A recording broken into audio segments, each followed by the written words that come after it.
This makes me like want to throw up, and it's like a book, so you need to calm down, but also it's real life for me. Hello everyone, welcome back to my channel. I'm coming to you today without glasses on because after editing my last few videos, I have become extremely annoyed with the glare of my glasses. It is like the most annoying thing ever, and it bothers me. So if you're not bothered by it, let me know. If you are bothered by it, also let me know. Doesn't make a difference, maybe not to you, but anyways, this is not what I want to talk about. Today, I wanted to share some of the recent books that I read the past year so far. It's been 8 months of the year almost already, which is insane. I can't even believe that. And I've been reading a lot, so I wanted to talk about the books that I've been reading. I haven't done like a dedicated book video since January when I recapped my favorite books, best and worst of 2017. And I'm back again. So if you have never watched any of my book videos, it kind of works like this. I just talk about books that I have read, not books that have necessarily come out this past year or anything like that, but I just talk about books that I have read. And if you know me at all, and if you've watched any of my book videos, you know that I kind of tend to go through like phases with authors or series, and so I've been through a few phases this year, one of them being the beginning of the year, which was really devoted solely to Margaret Atwood, which was amazing. So I'm not going to be talking about any Margaret Atwood in this video. One, because I lent a bunch of those books out to family members and they still have them. And two, I want to kind of wait and talk about that at the end of the year when I kind of recap everything that I read.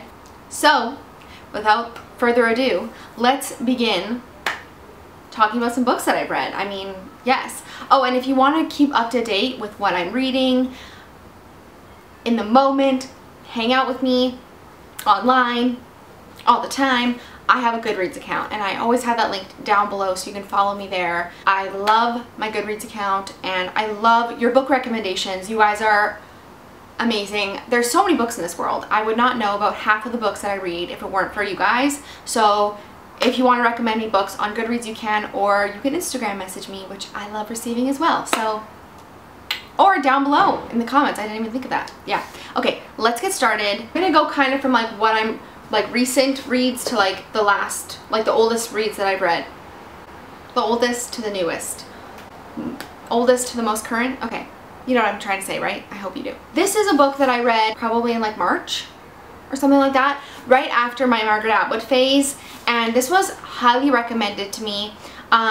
You'll probably know that if you watch my current favorites videos, I kind of mention these books in those videos. Like as I'm reading them, I'll mention them, but also some of them I don't end up talking about. So this is one that I know I talked about, and it's The Alice Network by Quinn. This was a book that was highly recommended to me by like a random woman in the bookstore. Came up to me, was like, you have to read that, that's such a good book. So I bought it. I mean, she convinced me, and it was really good, and I really enjoyed the story, and it was one of those books that has like a really nice happy ending. Like, I don't want to ruin it, but it did, okay? It had like a nice happy ending that like really was satisfying, and you kind of closed it and then you like sighed with like content. Unfortunately, like I don't always find that like the most satisfying to read, and I found it quite predictable. This follows two different women in two different kind of time periods, but all around some sort of war. One of them is World War II, and you kind of follow along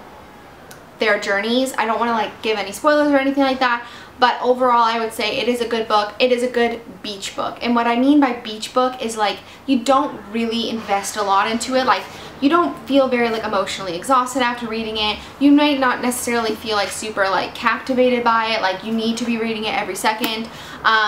Not necessarily a bad thing, not necessarily a good thing. Take it for what you will. But I do like reading books like this occasionally because I don't always want to have like my heart ripped out of my chest and like thrown on the ground every time I read a book. So this is a good read, and I would recommend it. So there you go. First book. Second book I'm going to talk about is this one. This is The Maro Thieves by Sherry DeMaline. I think, hopefully I'm saying that not terribly wrong. This is also highly recommended to me by someone in a bookstore, and I love reading every year the Canada Reads picks. They're always pretty great and support Canadian authors and stuff like that. And this one specifically captivated me because it's kind of more of a story that I wouldn't typically read, and I really enjoyed this. This is a young adult novel, just so you guys know, so it's not as like intense. The vocabulary, like, it's just a little bit more like PG-13, which is like totally fine with me, but the story I think is really important. Basically, it's about an Indigenous boy and his kind of journey in this sort of like dystopian world, which is like not too like unbelievable, I guess. Like, it's pretty believable. Dystopian world where they're being hunted for their dreams, and that's all I'm gonna say about it because I don't want to spoil anything. But it's definitely an important read, and I think that there's a lot of things where you can read between the lines and sort of see where that's not really far from reality in real life. Yeah, I think it's just an important book, so I would highly recommend this one. And I think it's also just something different. There's not a lot of stories that I personally have read who have Indigenous characters in them, and I think that representation is a big thing in movies and books too, the media that we consume. So supporting a book like this I think is important. So there you go. I'm gonna next talk about this book, which I enjoyed thoroughly. It was quite good. This is Kurt Vonnegut's Slaughterhouse 5. I would say this is like one of the most famous books that I've always heard of. I always knew it existed, and one day I was just like, you know what, I need to read this. I had never received so many comments on what I was reading until I read this book. People would literally come up to me and be like, that, just so you know, is one of my favorite books that I've ever read. And I was like, wow, that's crazy, because like I said, I enjoyed it, but I would definitely not say it was like my favorite book I've ever read. Not to say that it's not an amazing book or anything like that. I think that I need to read it again. I think when I was reading it, I was in the middle of finals and I was really busy and stressed, and I just don't feel like I really thoroughly like processed it. But it is very good. His writing is like quite quirky and a little bit like satirical and kind of dark, but I liked that, and it was different from what I was usually reading. I think that if you like reading and if you like books and if you like consuming, you know, this sort of material, you should read this. You should at least own it, and if you own it, you should read it. So there you go, Slaughterhouse 5. I don't really have much else to say about it, but like I said, I do really feel like I should read it again. Okay, here's the start of a little bit of an obsession that I was in, which was Ken Follett, which you guys know I've talked about him in some of my current favorites videos if you watch those. I love him, okay? He's amazing. His books are fat, frankly. They're fat books. He seems to just be always writing. Like, he's a serial writer. He just like doesn't stop. I don't think he has like a life outside of writing, because he always seems to have new books out, and I absolutely love this series. So this is the Century trilogy, and these are the first two books in the trilogy. I do not have the third one yet because they're so large and dense and just like really like, it's just a lot. Like, it's a lot to consume this. I really felt like I needed a bit of a break at the end of the second book. I wasn't jumping up and down to go grab the third one, but I will say after the first book I was like, I need the second one like now. So maybe that's just to say that I didn't enjoy the second one as much as the first. The first one's called The Fall of Giants, and the second one's called Winter of the World, which the titles, they don't make any sense to me. Fall of Giants, I mean, kind of, yeah, sure, but Winter of the World, I really truly don't get that. The third one I will be purchasing and I will be reading at some point, but just like not right now, because I'm just not in the mood.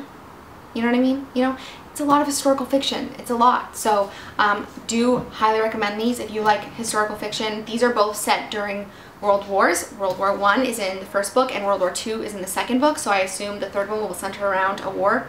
Kind of logical. If you like historical fiction, if you like a dense, very detail-oriented book, Ken Follett is your guy, because he writes amazing historical fiction. I've never been let down by him, frankly. I mean, I love the man. What can I say? Next, one of the most recent things that I've read is The Power by Naomi Alderman. This was a book that I saw in the airport when I was going to Hawaii, and I saw it and I read the back and I was like, oh my god, this sounds like a book I would write. It was like right up my alley. It also was one of President Obama's favorite reads of 2017, which, I mean, that makes it even better. And it was one of the 10 best books by the New York Times. I mean, I I take these reviews with a grain of salt, and I think you all should too, because really you have to form your own opinion, and your opinion is the only thing that matters to you.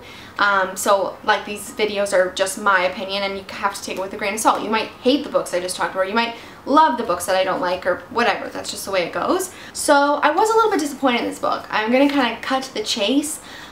I feel like it fell really, really flat. And again, this might be some book that I might revisit at another time and reread it, which I don't often reread books, but we'll get to that in a couple minutes. But I just was quite disappointed with this. I would definitely recommend reading it because I think it's a really important story as well, totally in a different way than Maro Thieves. This one is all about gender and the kind of gender roles that we play in society, and how if the roles were reversed, men weren't the powerful beings of society and women were instead, what that would look like. And I think in some ways it was really, really like shocking and like disturbing, but in other ways I was like, Okay, we're back. My camera died, but we're still alive. We're surviving, but not thriving. Because I was like so, yes, I love this idea. I love the like whole premise behind this book. I think this could do really big things. It fell flat for me, and I feel like I was harder on it though because of the fact that I was like so in love with the topic and the concept. So yes, I would still recommend reading this because like I said, I feel like there are things, themes,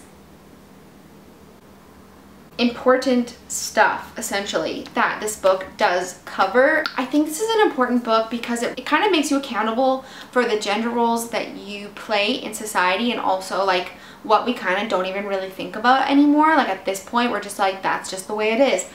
And this book kind of challenges that, so in that sense I really, really enjoyed it. But I just feel like the actual story itself was weak, honestly. But I feel like there are so many different directions she could have gone with this, and unfortunately she didn't go in the direction that I personally loved. So definitely like one of my favorite concepts, and unfortunately just the execution kind of fell flat for me. So that's my thoughts on that. But I would still say you should read it. Like I said, I'm gonna like keep repeating myself because I just don't want you guys to think because I'm not like raving about it that I don't like it. I still like it. I just read so many books that if it's not like 100% captivating and like, I don't know, you know what I mean? If it doesn't have that something something, then that just, it falls flat, right? And unfortunately this fell flat for me. And I would say like the first half of the book is amazing. So there you go. Okay. The thing I've been excited to talk about. I mentioned this earlier in the video when I mentioned reading books again. Here I am, reading books again. There are only some books in this world that I would even consider rereading, and most of them are series. Some of them are standalone books, but most of them are series. And one of the book series that has been nearest and dearest to my heart since a very young age, please guess.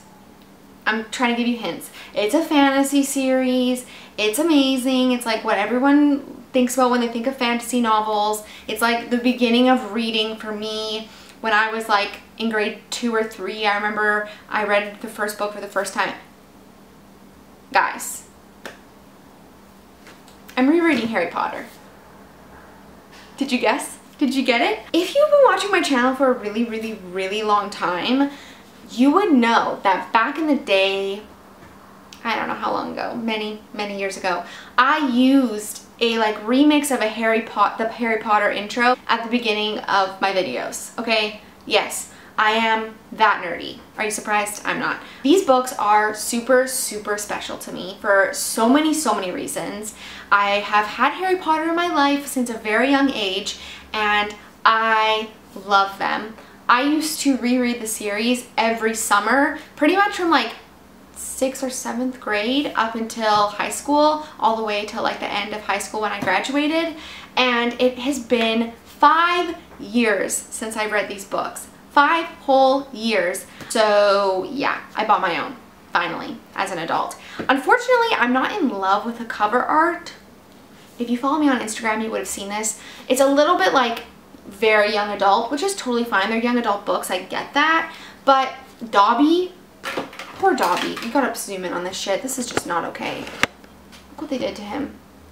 Some of the covers are okay, but some of them are just kind of like lackluster. I love the gold with the stars. Like, I think that's really fun. And I like the back with Hedwig. You can't see that because it's blurry, but I like that and like the stars. But I mean, it's the little things. It don't really matter, but original cover art was much better, but I digress. So I read this one, the first one, Philosopher's Stone, in 3 days because it's just, they're just so good. And I'm already halfway through Chamber of Secrets and I cannot wait to read them all. They are so good. If you have not read Harry Potter before, I swear to you, do yourself a favor and order the box set on Amazon for like $60 Canadian, so it must be like 12 cents in the States, and get yourself a box set and just like read them. They're so good. So this is the whole box. No! Alright, there we go. So that's the box set. It has the other 2 books that go here, but why do I keep doing that? Oh my god. You guys help me. This is so embarrassing. If you have read the Harry Potter books, let me know down below what one is your favorite. I would have to say, if I were to choose, probably, I don't know. Do I have to? Maybe Half-Blood Prince, but maybe Goblet of Fire. I despise with such a passion Dolores Umbridge, and it just like kills me reading those scenes. Well, I mean, I haven't read it in a long time, but I just remember like being a kid and being like, this makes me like want to throw up, and it's like a book, so you need to calm down, but also it's real life for me. So yeah, highly recommend. Get yourself one. Don't drop it on the ground like I just did. And that's what I'm going to be reading for the next little while. So I'll keep you up to date on my current favorites, on my GoodReads account, maybe on Instagram. But yeah, that's everything that I want to share with you guys. Those are the books that I have recently read so far in 2018, minus a few ones that I'm going to save to talk about until the end of the year. And yeah, I hope you guys enjoyed this video. I will see you all in the next one, and I think that's it. Thanks for watching, guys. Bye! And also let me know down below, no glasses, is it better? Less glare? I can't obviously see as well as I can with my glasses, but it might be worth to sacrifice my vision for the quality of this video. Let me know down below. Okay, bye.